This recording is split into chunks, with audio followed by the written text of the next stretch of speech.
Hey guys, it's Lupe here from Team Empire, and we're gonna try something a little new going forward with the weekly reveals, the stream reveals. If you saw Jack's last video, kind of already saw how it's gonna go. We're just gonna be compiling the Tuesday and Thursday stream into one video. Saves us a little more time with editing, and then I think it'll be a better video experience for y'all in general. Just getting all the main news of the week in one big video, as compared to two smaller ones. With that being said, I'm here today because, as you know, this past Tuesday we got the reveal of Orfist Masques, and I am a huge Orfist fan. Really excited for this card, really excited for the way it shakes up the deck. So I'm going to go covering that from Tuesday's streams. And then today we also had the Thursday stream, which covered some Stoicheia cards. So we're going to go through the Brent and the Stoicheia cards, talk about them in their deck application. So to start off with, we're going to cover the Tuesday stream. As said, we got Orfist Mask. Before we get to him, we're going to cover the Dragon Tree Wretch, since Brent hadn't had theirs yet. This one has the same skill as all the others, and its name is Dragon Wretch Cyber Keitel. It is a grade 2, and its skill is auto. This unit is placed on rearguard circle, cost CB1, Soul Blast 1. Choose one of your rearguard circles without a Dragon Tree marker on it, put one on there, and then search your deck for the Mask of Hydro Grim Reveal added to hand. So just the same as the others, but very important to the deck if you're running a Mask deck. Then next, Orfist also got a new grade, I believe is a grade 1. Yes, he is a grade 1. And its skill it's very cool, very great skill. It has two skills. Its name is Cardinal Principal Opart. And its first skill is auto. When the unit is placed on rearguard circle, if you have a Vanguard with Orfist in its card name, cost CB1, search your deck, grab to one world card, discard it, then shuffle your deck. So you can just grab any order from your deck and mill it. A little similar to Grunder, but instead of top 7, you're specifically grabbing a card from deck. That's why it has a CB cost. And then its second skill is what's really good for the deck. When the student is retired from rearguard circle, if your Vanguard is Cardinal Moore's Orfist Mask, you may call one Shadow Army token to rearguard circle. So it's just like a new Nuvoria. It doesn't have his power gain, but that's why he has his first skill to make up for that, fitting in the deck a lot better by thinning a set order from it. And you'll see why when we talk about the main man himself from Tuesday's stream, Cardinal Moore's Orfist Masks. He has 3 skills. The first is the same as all the other masks. This card can only be written from a grade 3 with Orfist in his card name. And now we'll move on to his 2 unique skills. His first is Act Vanguard Circle once per turn. Cost remove a card with Orfist and its different card name from the unit. From this unit from your hand, soul, or drop. Choose a world card from your drop and put it into your order zone. It's a little bit of order recursion, which Orfist never really had before, besides the card in his starter deck. But you'll see why he has that now, because his second skill is Vanguard Circle. When this unit attacks, cost Counterblast 1. Put any number of worlds from your order zone to your drop and call Shadow Army tokens up to the same number of cards put into the drop zone for this cost to rearguard circle with units on them. If you call 2 or more, this unit gets drive +1 until end of battle. So really strong skill. Not relying on the 2 worlds to call 1 Shadow Army as Rodriguez did, but the other side to that is you have to call it on a unit that was already there, which is pretty fair because you would swing with it's basically the same thing as Rodriguez. I mean, to me, this card is just a great upgrade to it. Huge consistency boost. The triple drive can be scary. I mean, trying to dig more for the Brent over trigger is oof. And it's the same game plan. You would swing with your rearguard columns first with Rodriguez, then you pay his skill -1 to summon, maybe 2 more Shadow Army tokens. But with this guy, you're actually plussing because you get triple drive and you call them over the units that you swung with first. And if you have Opart, you can create a new column. So very strong card. I really like this card a lot.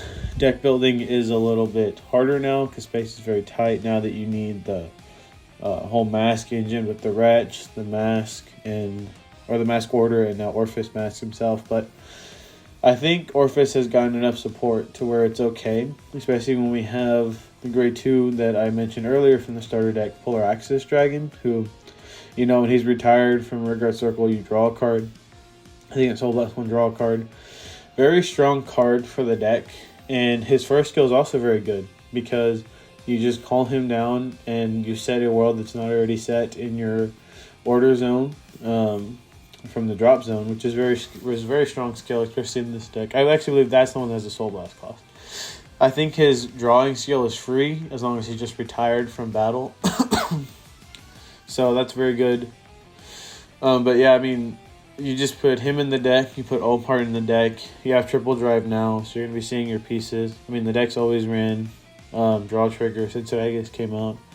So, I mean, there's plenty of ways to see your pieces, and I think a big part of why people get hung up on, like, deck building this deck is they think you need maximum copies of Rearguard to do, like, mass switch like you would do with the Jewels, and personally, I don't think that's that necessary. I get that with Rearguard, you know, you could reset 2 worlds per turn, but I think that with Opart and Polar Axis, that's enough because they come with each other very well. You know, you're thinning them from the deck just so that Polar Axis can then set them for Soul Blast cost, which when he sets them, they're superior set. So that is your cost basically for setting them. So it's a cheaper cost for some orders, such as the Overcoming, which, you know, is usually a Soul Blast 2 to get +5 for all your tokens. And now your CB1 Summon 1 Shadow Army with Eclipse is a Soul Blast 1 Summon a Shadow Army, which is pretty strong because now the deck is very CB heavy with the Wretch, Opart, and Masque, and Orfist Masque himself. But I mean, Orfist is still Orfist, you know. I mean, it's a very scary deck, and I think that it's just going to come with testing to see if you like it or not. But anyways, that's enough about Orfist because we still got 3 more cards to look at, or 4 more cards, my bad. So now we're going to come to Thursday stream, I mean, starting with the Stoicheia cards. We're going to be going with the Stoicheia Cycler, another one of the Jewel Cats. So this time it's Green Jeweled Beast Elmidia. And, you know, these have similar skills to all the other 5 cats, but it has one that makes it unique, or the other 4 cats, I mean. Its skill is auto when this unit is placed on Rearguard or put on Guardian Circle. Put a total of 2 cards from your solar drop that were in the ride deck into the ride deck face up, and perform either of the following according to the circle this unit is on. So if it's on Rearguard Circle, you soul charge 2, then whenever unit gets +5k power until end of the turn. And then Guardian Circle, the shield gets +15k until end of the battle, so it can either be a 20k shield like all the other cats, or you can use its unique skill to soul charge 2. Which, it's kind of weird that this card went to Stoicheia and not Keter. And you know, Keter has, in my opinion, probably the best one, the Soul Blast. I don't remember exactly what its cost is, sorry, but you get the superior call from the top 5 cards of your deck, which is very strong skill. But the reason why I say it's flipped is because a lot of Keter decks actually eat through their soul very, very quickly. And so this kind of would have helped with that. Like, take example of Hexor. You know, you're Soul Blasting 1 to restand every turn. Yeah, you have that new wizard, but sometimes you're kind of tapped out or you just have to resource manage better. So, I mean, it's interesting. I do think this one's probably one of the worst ones, like similar to the Rat one, where it's very situational for the deck. If you're going to use its unique skill, I mean, the 20k shield part is very good from pretty much any deck, but, you know, there's always deck space. But that was Stoicheia's cat. And now we'll move on to a new grade 1 it got. It's a double rare. Orderly Maiden Yolanda. Auto Rearguard Circle. When this unit boosts, retire 2 of your other grade 1 or less Rearguards. Draw a card and this unit gets power +10k until the turn. So, you know, you just sack this or use this to sack basically your plant tokens just to get a free draw. And +10k power, which is pretty nice. I definitely think Roroa could use this, maybe. But you're already kind of eating your tokens for most game, but maybe you still have more, so you can just use this to draw. Grand Fia, I believe, could use this pretty well. But I don't know how much deck space works there, but not a bad skill. I mean, retire 2 tokens to draw a card. Then move on to the next one that's in set 12, and then it's Requiem Fairy. It's another, or this one's a grade 2 actually. It's a grade 2 common. When this unit is placed on Rearguard Circle from your drop, during your turn, choose one of your units and it gets power +5k until the turn. So I guess you could say if this was made for one deck, it's basically made for Zorga. Just a way to have a 15k beater, and then along with his Masques, and if you're using Miasma, it's a 25k. Without Persona Ride on Persona Ride, it's a 35k. You know, not a bad card. I just think that for this point in the game, there's a lot of better options you'd rather call with your recursion skill, or your revival skill, I mean, with Zorga Mask or your orders. But it's interesting to see if this card will get play. I mean, it's not a bad card. You know, again, it's just a common, but interesting card. And then the last Stoicheia card is actually the next magazine promo. So it won't be coming in the set. It will be magazine promo. It's a grade 2, and its skill is Restine Part or its name is Restine Part Dragon, and it has 2 skills. The first being continuous rearguard circle during your turn. If you have 2 or more grade 1 or less rearguard units, this unit gets boost in power plus 5k.